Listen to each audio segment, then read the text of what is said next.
Gabonais, Gabonaises, très chers compatriotes, nous aussi, nous voulons notre souveraineté. J'aimerais pouvoir vous parler à cœur ouvert aujourd'hui. Je suis pas troublé, mais je vois que l'on vit dans un monde où c'est seulement celui qui est fort qui s'exprime. Et malheureusement, les faibles ne sont pas écoutés. Et j'aimerais pouvoir vous dire tout simplement que dans toutes les luttes du monde, les plus faibles ou ceux qui voulaient se libérer ont toujours eu l'aide d'une entité ou d'un être ou de pays ou d'autres personnes qui sont venus pouvoir les aider à se libérer. Si nous pensons que nous pouvons nous libérer de nous-mêmes, c'est une illusion. Oui, nous devons avoir ce désir ardent de nous libérer, mais en même temps que nous ayons ce désir ardent de nous libérer, il faut que l'on puisse aussi convaincre les autres que nous avons besoin de cette libération-là et que nous devons être libres comme eux aussi, ils sont libres. Vous voyez, en Égypte, le peuple hébreu était en captivité. Et dans sa captivité, ils ont eu besoin que Dieu puisse intervenir et agir dans leur vie afin de pouvoir leur libérer. Et il a utilisé un homme qu'on appelle Moïse. Dieu a utilisé de toute sa force et de toute sa puissance afin de pouvoir libérer ce peuple-là. Quand on regarde les États-Unis pour se libérer du joug des Anglais, ils ont dû avoir l'aide des Français et aussi des Indiens qu'ils ont trouvé, les gens, les natifs qui vivaient dans cette terre-là, qui les ont aidés à se libérer du joug des Anglais.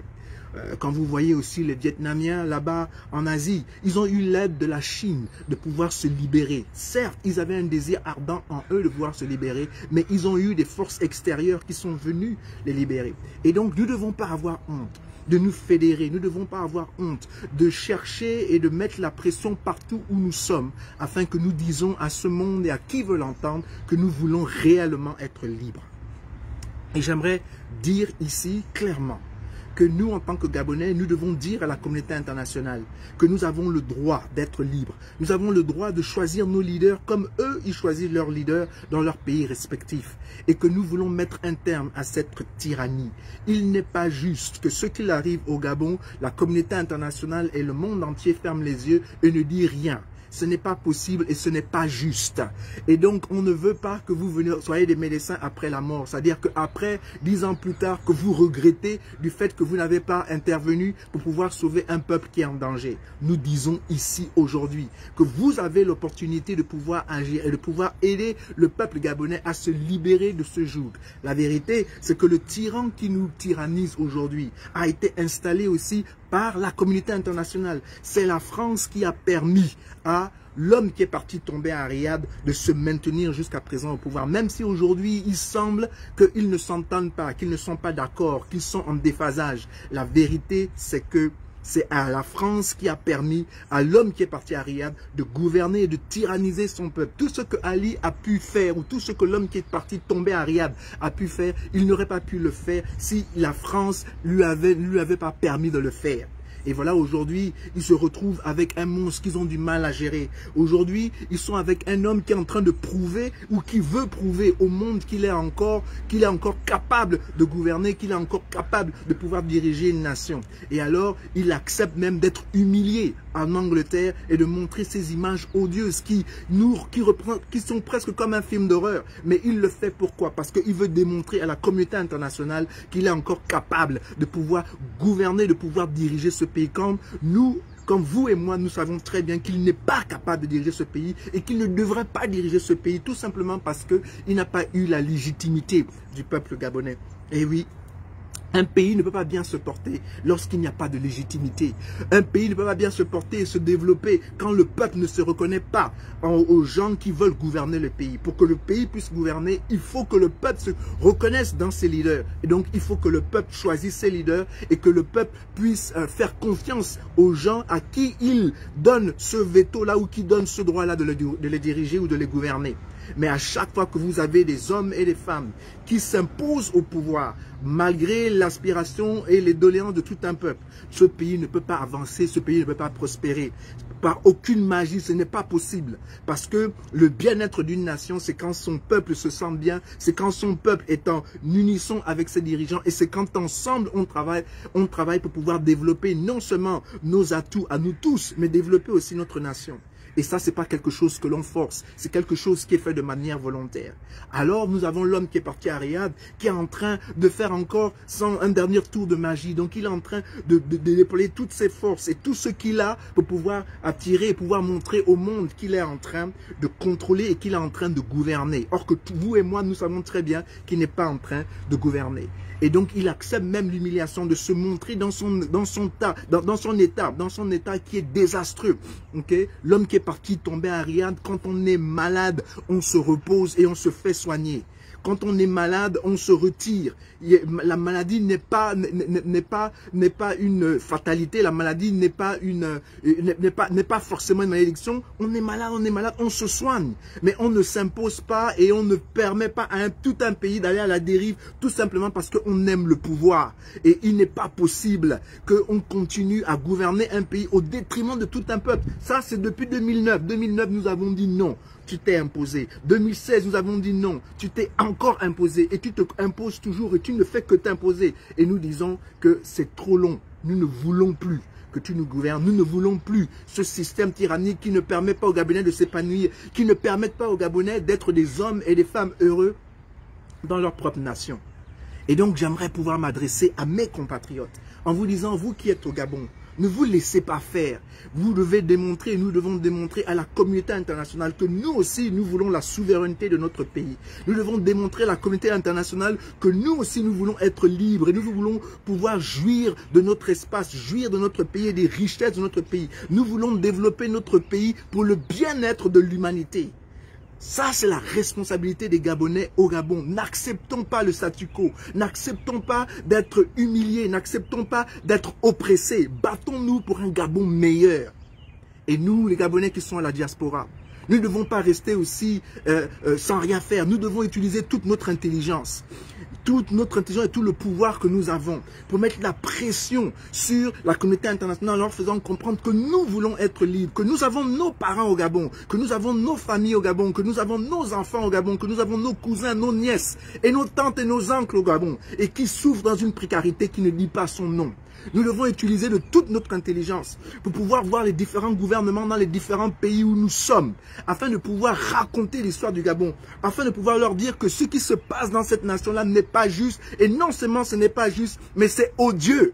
Et il est important pour nous, chacun de nous, là où nous sommes, de jouer notre rôle. Ceux qui sont au Gabon, jouez votre rôle. Ceux qui sont à l'extérieur, jouez notre rôle. Ceux qui sont en France aussi, mettez la pression. Parlez aux Français. Dites-leur ce que leur gouvernement est en train de favoriser au Gabon. Dites-leur que si nous sommes nombreux dans leur nation, c'est parce qu'ils sont en train de créer un enfer qui ne dit pas son nom dans notre pays. À un tel point que beaucoup de Gabonais aujourd'hui ne désirent plus rester chez eux. Ils veulent sortir pour pouvoir s'épanouir. Et donc, c'est à nous de pouvoir raconter l'histoire du Gabon, partout où nous sommes, et de mettre la pression de telle manière que les hommes et les femmes réalisent que réellement nous voulons être libres. Je suis choqué, je suis outré de voir que on veut nous mettre tous ensemble. Mais comment pouvons-nous être ensemble avec des gens qui nous ont violés? Comment pouvons-nous être ensemble avec des gens qui nous volent? Comment être ensemble avec des gens qui détournent des milliards et des milliards, qui auraient pu créer des hôpitaux, qui auraient pu créer des écoles, qui auraient pu créer des emplois, qui auraient pu créer un environnement meilleur pour les Gabonais? Et vous voulez que nous joignons afin de faire quoi? Afin de pouvoir nous opprimer davantage? Ce n'est pas possible. Et donc nous demandons que si réellement les gens, il y a la volonté de bâtir le Gabon, qu'il y a la volonté de faire du Gabon un pays où il fait bon vivre pour tout le monde, je dis qu'il faut que les gens qui ont volé le pouvoir le redonnent à qui ils l'ont volé. Qu'ils restituent ce pouvoir-là, car ce pouvoir-là ne leur appartient pas. Voilà pourquoi le pays n'avance pas. Malgré tous les milliards que vous avez, malgré tout l'accès aux richesses du Gabon que vous avez du mal à développer ce pays-là. Vous ne vous êtes jamais posé la question pourquoi vous avez du mal à développer ce pays-là? Parce que l'argent mal acquis ne bénéficie à personne. Voilà la vérité. On ne peut pas voler, on ne peut pas tuer et s'attendre à faire des grandes choses dans une nation. Ce n'est pas possible.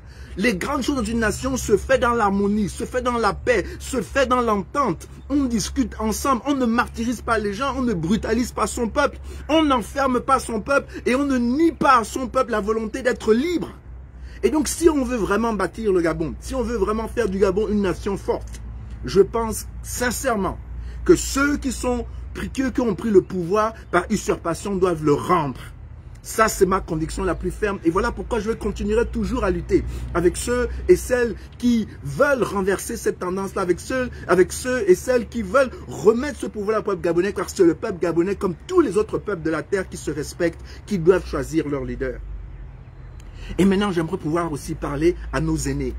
À nos aînés qui ont été dans le PDG, nos aînés qui ont eu les honneurs, nos aînés qui ont eu des postes stratégiques dans le gouvernement d'Omar Bongo père ou d'Omar Bongo fils, et qui, à un certain moment, se sont rendus compte que ce qu'on était en train de faire dans ce pays n'était pas juste, et qui se sont dissociés de ce système-là.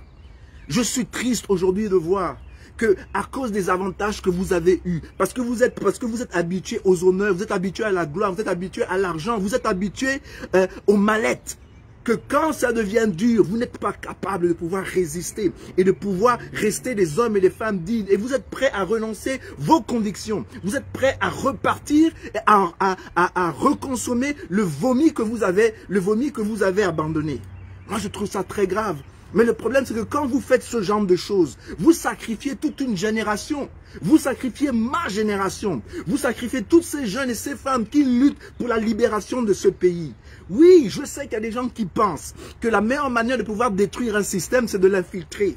Oui, comme étant un virus. Mais la vérité, c'est quoi? C'est qu'au Gabon, tous les virus qui ont infiltré le système sont devenus des agents pour défendre ce système. Ils sont devenus le système immunitaire de ce système. C'est-à-dire que ce sont eux-mêmes qui sont en train de protéger le système et de permettre à ce système de perdurer.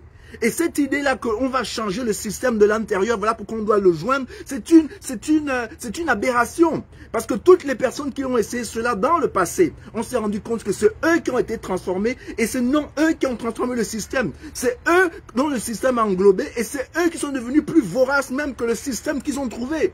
Donc cette idée de repartir afin de pouvoir bâtir un Gabon meilleur pour tous est une illusion et ce n'est pas possible. On va bâtir le Gabon pour tous comment? Dans le meurtre, dans le mensonge, dans le vol, dans le détournement de fonds, dans l'humiliation de tout un peuple.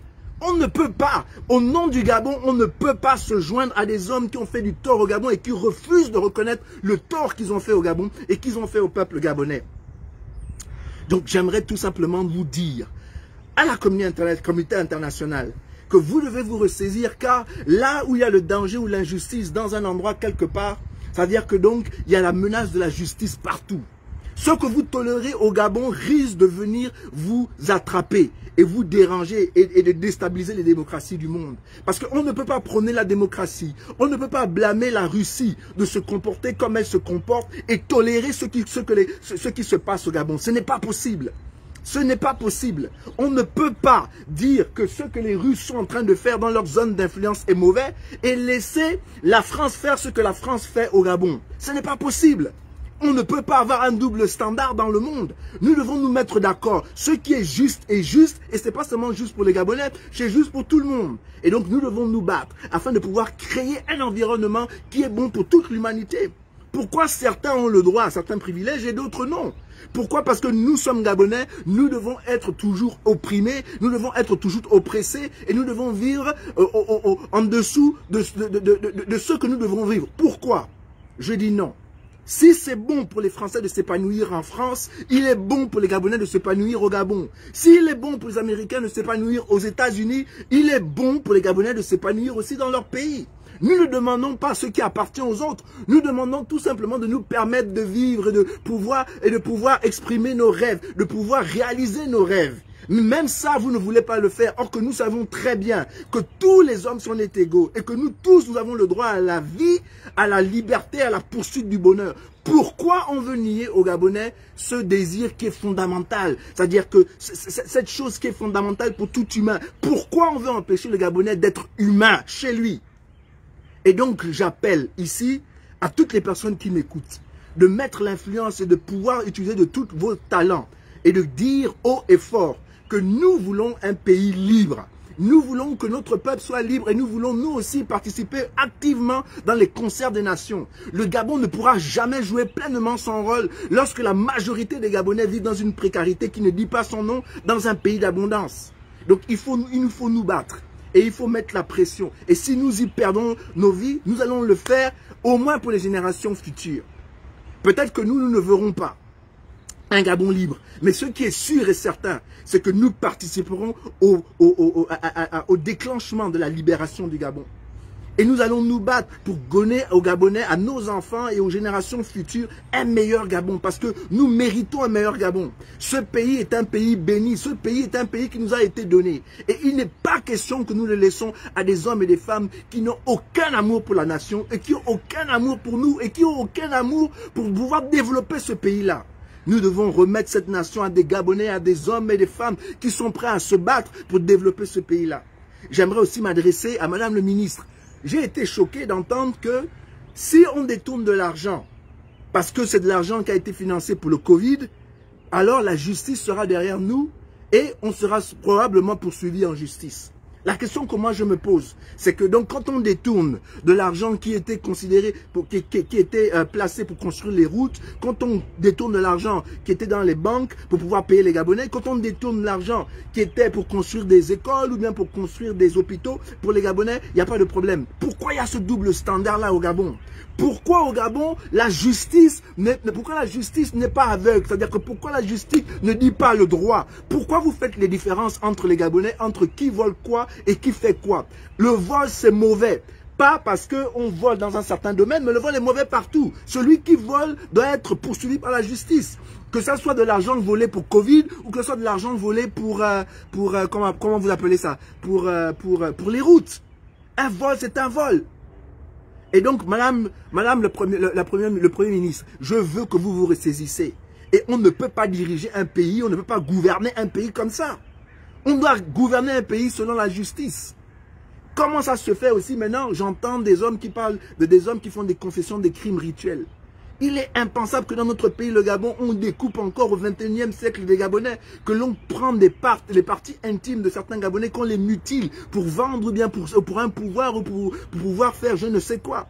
Il n'est pas possible. Et voilà pourquoi nous disons que ce gouvernement-là doit être éradiqué. Ce gouvernement-là, on doit mettre un terme à ce système. Parce que ce système-là nous fait du mal dans tous les domaines. Économiquement, spirituellement, socialement. Dans tous les domaines, vous avez échoué. Mais pourquoi persistez-vous à vous maintenir au pouvoir? Vous avez échoué.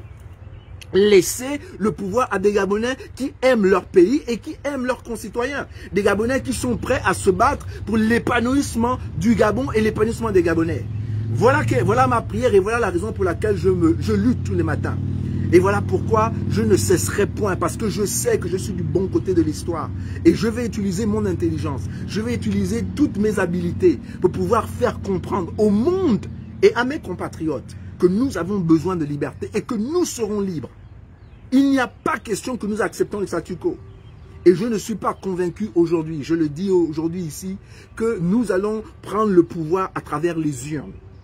L'histoire nous révèle que on gagne toujours aux urnes. Nous avons toujours gagné dans les urnes. L'opposition a toujours gagné dans les urnes. Les Gabonais ont su toujours s'exprimer.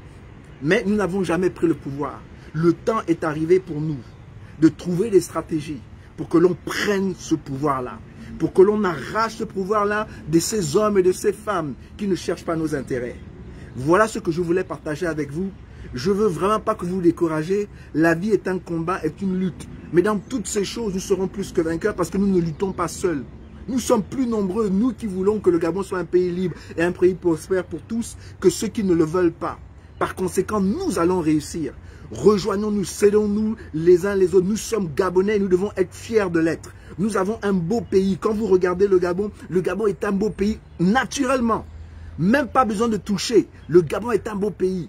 Et c'est un pays béni de Dieu. Et ce pays, nous devons le récupérer et continuer à le fructifier, continuer à permettre à cette nation de prospérer, non seulement pour un petit groupe de personnes, mais pour la majorité, si ce n'est tous les Gabonais. Et nous avons la capacité de le faire.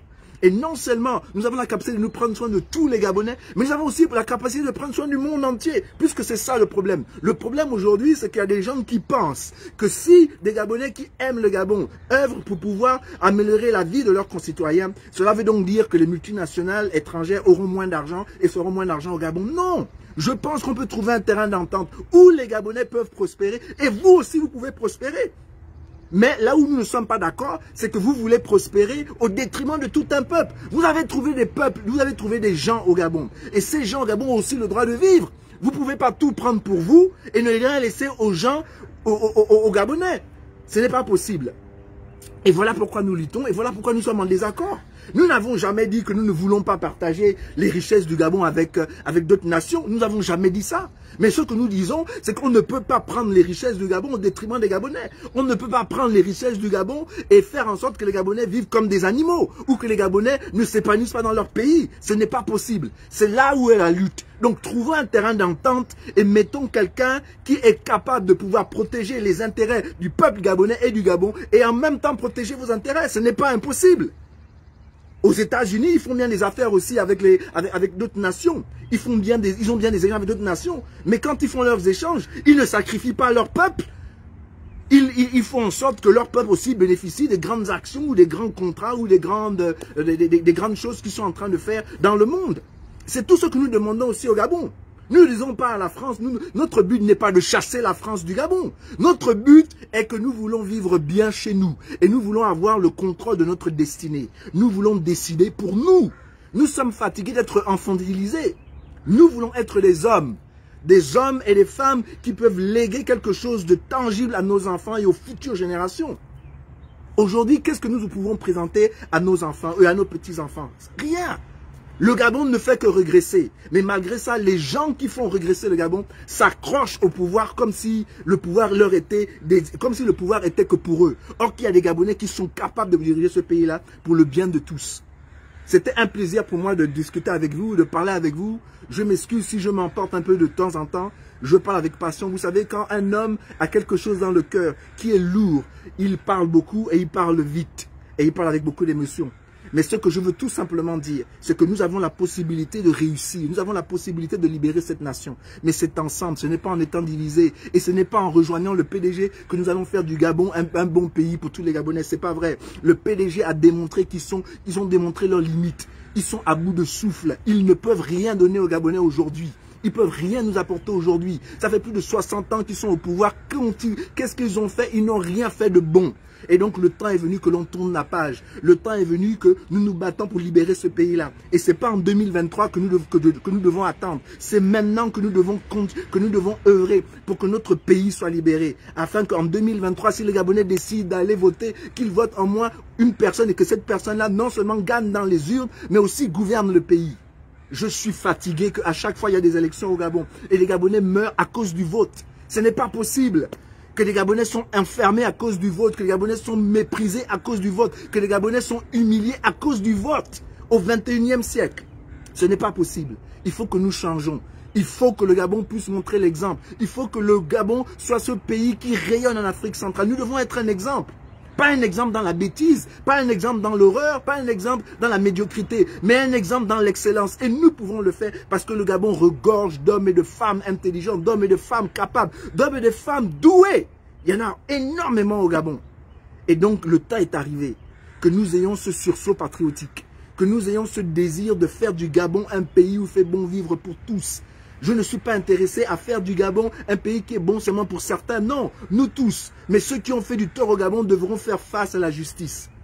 Et après, maintenant, nous allons voir comment nous allons travailler ensemble. Mais vous devez restituer ce que vous avez volé au peuple gabonais. Vous devez expliquer là où vous avez mis les corps de nos enfants que vous avez tués à cause des élections. Vous devez nous expliquer pourquoi vous avez incarcéré certains de nos frères pendant des durées illimitées. Vous devez compenser ces familles. Vous devez faire des choses. Dire seulement de venir ensemble à construire le Gabon n'est pas suffisant. Nous devons faire plus que cela. Donc que Dieu vous bénisse. J'espère vous parler encore une prochaine fois, vendredi prochain sans doute, avec le reste de mes compagnons de lutte. À plus tard. Merci de m'avoir écouté. Au revoir.